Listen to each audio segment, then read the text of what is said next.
ma chaîne pour un nouveau tour de cartes. Et ben aujourd'hui on va se refaire un petit Akan, petit mais costaud vous allez voir, et avec un jeu qui peut être emprunté, tour impromptu.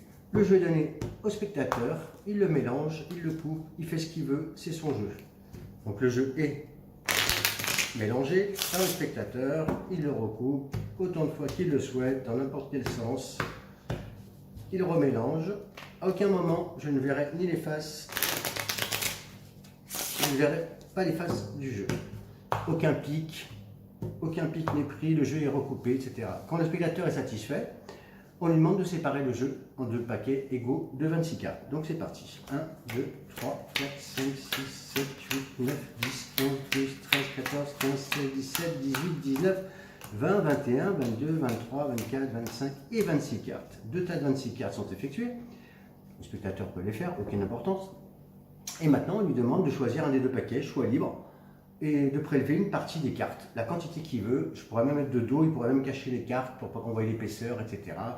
On ne sait jamais que je puisse évaluer la quantité. Ce n'est pas le cas en l'occurrence. Donc le spectateur, imaginons, prend ce paquet-ci et prélève une partie des cartes, choix libre. Et ensuite, avec le paquet restant, il peut encore le remélanger. S'il le souhaite, je dis c'est un tour vraiment impromptu, vous allez voir, c'est assez incroyable. Et on lui demande de prélever une carte, celle qu'il veut, choix libre, totalement libre.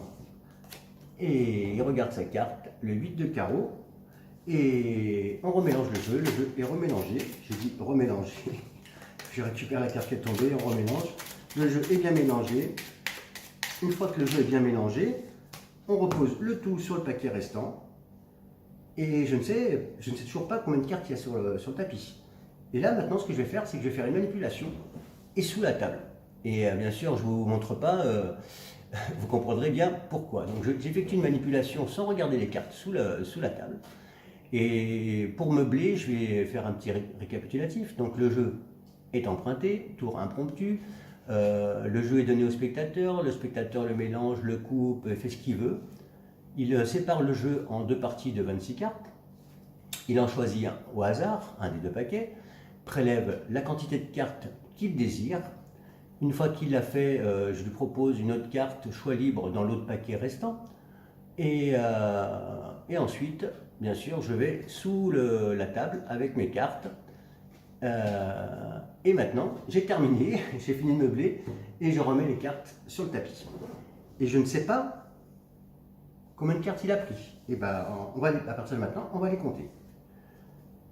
1, 2, 3, 4, 5, 6, 7, 8, 9, 10, 11, 12, 13, 14 et 15 cartes. Le spectateur a prélevé 15 cartes. Je ne pouvais pas le savoir. Lui, oui, s'il avait envie de les compter, il aurait pu. Et bien, on va compter 15 cartes. Et c'est parti. 1, 2, 3, 4, 5, 6, 7, 8, 9, 10, 11, 12, 13, 14 et 15. Vous rappelez la carte du spectateur en espérant que ça soit bien la bonne. Effectivement, 8 de carreau en 15e position et que je ne pouvais pas savoir.